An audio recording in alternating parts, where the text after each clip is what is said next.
Hello' বন্ধু বান্ধৱীসকল, ইয়াছ exam ক্ৰেকলৈ আপোনালোক স্বাগতম জনাইছোঁ। আজিৰ এই ভিডিঅ'টোত লৈ আহিছোঁ ADR গ্ৰেড 3 যিটো যোৱাকালি পৰীক্ষা হৈ গৈছে গ্ৰেজুৱেট লেভেলৰ।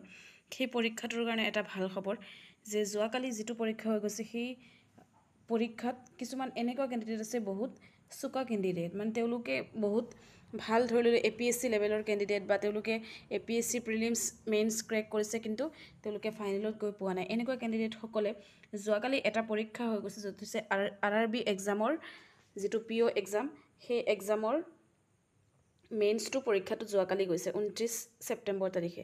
তাৰমানে ইয়াত এনেকুৱা হ'ব পাৰে যে যিটো এই পৰীক্ষাটো আছিল ADR গ্ৰেড 3, এইটো হৈছে ADR ভিতৰত চবতকৈ হায়েষ্ট যিটো মানে জব, সেইটো ADR গ্ৰেড 3 এইটো গ্ৰেজুৱেট লেভেলৰ। আৰু এইটোৰ বিভিন্ন ভাগ আছে, গ্ৰেজুৱেট কম্পিউটাৰ, তাৰপিছত লাইব্ৰেৰী চায়েন্স, এই আৰু ষ্টেনোগ্ৰাফি, এই চাৰিটা আছে। কিন্তু ইয়াতে যদি যিসকল ধৰি লওক বহুত ভাল কেণ্ডিডেট, প্ৰত্যেক পৰীক্ষাতে কিছুমান কেণ্ডিডেট থাকে মানে অলপ এক্সট্ৰিম লেভেলৰ ভাল থাকে আৰু তেওঁলোকেও যিকোনো পৰীক্ষা ধৰি লওক অলপ টপ লেভেলৰ পৰীক্ষাটো দিয়ে। এতিয়া ADR গ্ৰেড 3 যিমান পৰীক্ষা এইবাৰ মানে পাতিছে তাৰ ভিতৰত এইটো হৈছে টপ লেভেলৰ।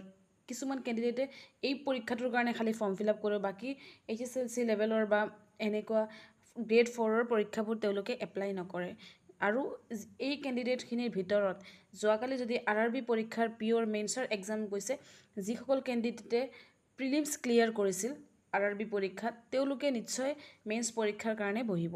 আৰু RRBত যথেষ্টখিনি পোষ্ট আছে, যিখিনি ADR যিখিনি গ্ৰেড 3 হওক বা গ্ৰেড 4 হওক, সেইখিনিৰ তুলনাত RRBৰ পৰীক্ষাত পোষ্টৰ পৰিমাণটো বহুত বেছি। সেই হিচাপে যিসকলে প্ৰিলিমছ ক্লিয়াৰ কৰিছে তেওঁলোকে যোৱাকালি নিশ্চয় মেইনছ পৰীক্ষাটো দিছে।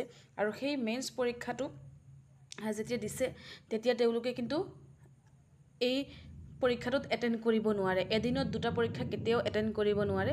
সেইকাৰণে যিসকল কেণ্ডিডেটে ভাবিছে যে কাট অফ 130, 140 প্লাছ বা 150-60 প্লাছ যাব, ইয়াৰ মাজৰ পৰা কিছুমান ভাল কেণ্ডিডেটৰ নম্বৰখিনি কিন্তু এইবাৰ নাহিব পাৰে। কাৰণ RRB এক্সামৰ অকল ভাল চোকা কেণ্ডিডেটখিনিয়ে যাব যিসকলে প্ৰিলিমছ ক্লিয়াৰ কৰিছে, আৰু তাৰপিছত সেই মেইনছ হ'ব, তাৰপিছত ইণ্টাৰভিউ। তাৰমানে RRBৰ বহুতখিনি পোষ্ট আছে, এনেকুৱা হৈছে 10,000তকৈ বেছি পোষ্ট আছে। সেই হিচাপে RRB প্ৰিলিমছতো বহুত কেণ্ডিডেটে কোৱালিফাইড কৰিছে, তাৰপিছত মেইনছত কোৱালিফাইড কৰিব লাগে, তাৰপিছত সেই ইণ্টাৰভিউ হ'ব।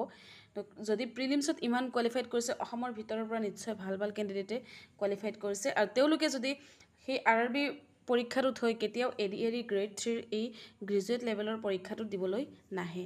সেইকাৰণে এইটো হৈছে ADR গ্ৰেড 3 সকলৰ কাৰণে ভাল খবৰ।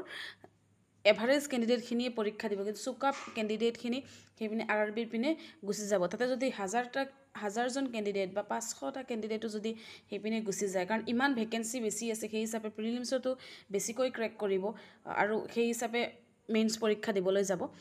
আৰু ইমান কেণ্ডিডেটে যদি এই পৰীক্ষাত নবহে তেতিয়াহ'লে এই পৰীক্ষাটোৰ কাট অফ অলপ তলত যাব। সেইকাৰণে যিসকল কেণ্ডিডেটৰ পৰীক্ষা এভাৰেজ হৈছে আপোনালোকে একেবাৰে হতাশ নহ'ব, আপোনালোকে টেনশ্যন ফ্ৰী হৈ থাকক। কাৰণ যোৱাকালি এটা পৰীক্ষাৰ ক্লেছ হৈ গৈছে য'ত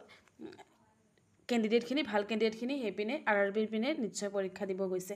আৰু এইপিনে গ্ৰেড 3ৰ সেইকাৰণে অলপ মানে যিখিনি বহুত কেণ্ডিডেটে কৈ আছে যে বহুত টাফ আহিছে নেকি বা কুৱেশ্যন পেটাৰ্ণ বহুত এনেকুৱা বেলেগ মিক্সকৈ আহিছে।